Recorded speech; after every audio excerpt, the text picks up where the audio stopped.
RealAgriculture.com. I'm here with Rick Taillieu. We are at CropSphere, just ahead of the fantastic FarmTech conference. I am lucky enough to be getting a preview of the FarmTech app. We're going to take a little tour and show everybody how they can use this when they attend FarmTech. So, Rick, tell me what it's capable of, and then let's go through it and see what it can do. Well, I know the first thing that people watching this are going to ask is how are they going to get access to the app, and it's strictly for registered delegates. We are sold out, so the delegates that registered and provided an email with their registration will get a password emailed to them. Everybody else, when they show up at the show, there'll be a help desk where people can go and get access to the app. Essentially what the app's going to be is everything you want to know about FarmTech, how to get around the show, how to make your own schedules. There's versions for the iPad or other tablets, versions for your iPhone, Android devices and older Blackberries. Anybody using a newer Blackberry or one of the other different types of mobile devices, there's an interactive mobile website version of it. Okay, so we'll just run through some of the capabilities that the app has. Obviously, it's going to look different on a smartphone versus a tablet, but when you go into the agenda and you pick, a day that starts off, you get the full listing of all the different events. So when you click on an event, say one like Conversations in Biotechnology, when you bring that up, it'll show you, it'll have the description of the session, a picture of the speaker, which is just loading right now, an add to my agenda, so you can create a personalized agenda. By adding it there, you can add it to your calendar on an iPhone, or you can take notes right within the session and then just start typing your notes, which will be saved, and then you can email notes on that session back to yourself later.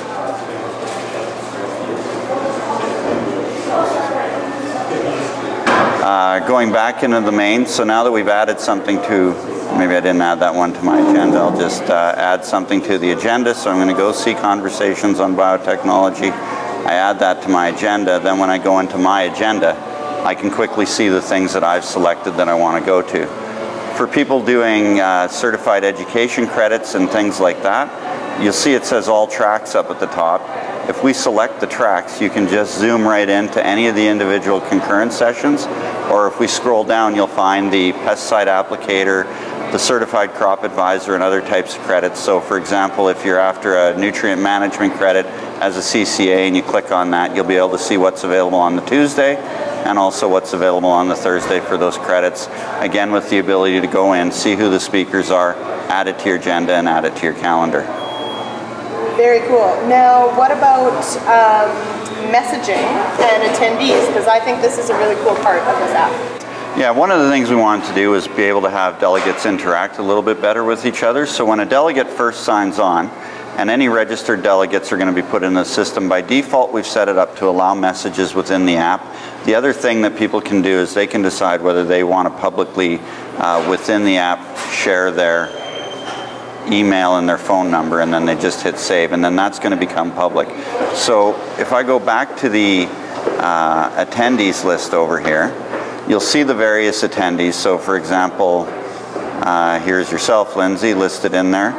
So privacy settings are on, so you haven't activated your email or your phone number, but I can send a message to you just like an email, only it's in the app. So put in a subject, hey, and then type your email.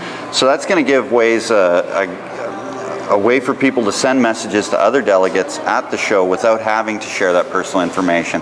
And again, if you're willing to share your email and your address, keeping in mind that once it's listed there, anybody who's a registered delegate gets access to that. So we wanted to give delegates that kind of flexibility. But it is nice that you can add that, and then if people have shared their settings, then you can simply go in and add people to your address book as well, and at least have their name, their email address, their job title in the company they work for. Now, I noticed a Twitter icon there. What's that all about? Yep, so the Twitter icon, again, it's just going to be a really quick way to use Twitter. It's going to ask you to access your account, and so when you do that, it'll bring it up. It's access one of the accounts I have on my phone that's automatically put the hashtag in. So you've already got the hashtag FarmTech14 in, so hopefully everyone uses that same one. You can type your tweet there, and then what shows up in the Twitter feed are all the tweets that have used that hashtag, already built in the app. So you can stay in the app without having to switch over to Twitter to take part in the FarmTech conversation. A couple of the other things that are pretty interesting is with the sponsors. Of course, all of our exhibitors are sponsors, so we have a list of all the people that are on the trade show floor. So for example, if you pull up the Alberta Canola Producers Commission, there's a description of them. You can quickly go to their website, add them to your contact list, email them or call them, or you can find them on the map. So right away, anybody you're looking for, you can find on the map, or if you're trying to find somebody on the map without going that way, you can just start typing and spelling correctly realagriculture.com, and there's the realagriculture.com booth right there. So this is going to be a nice way that sometimes, you know, that show gets a little confusing, even though it's the same setup for 3 days. You knew there was somebody in that back corner you wanted to look at, so the other thing you can do is just tap on the map where that booth is if you're trying to remember who is in that back corner, and it'll bring up whoever that is. And again, give you access to their contact information and their website. So a fairly powerful app for sponsors and exhibitors. Aside from the Twitter feed, you'll find things like notes, any documents that the speakers provide will just load into here. And then once you find a document that you like, you can add it to your briefcase, and then at the end of the show, all the documents that you've selected that you want to keep will be in your own personal briefcase. We'll do some polls and surveys, and then the info booth kind of gives you any questions you might have about FarmTech. We'll add those in. And I guess the one thing we want to make sure we ask delegates to do is when they're installing the app, it's going to ask you whether or not you want to allow FarmTech to send you messages. And we really do encourage people to leave that on. We're not going to send out a ton of messages, but we have the ability through the app that if we find your wallet, rather than trying to page you over the sound system, we can just quickly send you a message that pops up as a push notification on your phone, or if there's a change in schedule, or if there's something else we want to let delegates know. It's going to be really quick and efficient to keep in touch with 1,700 delegates spread out over across the entire area of the Expo Center. All right, well, thanks so much, Rick. Thank you, Lindsay.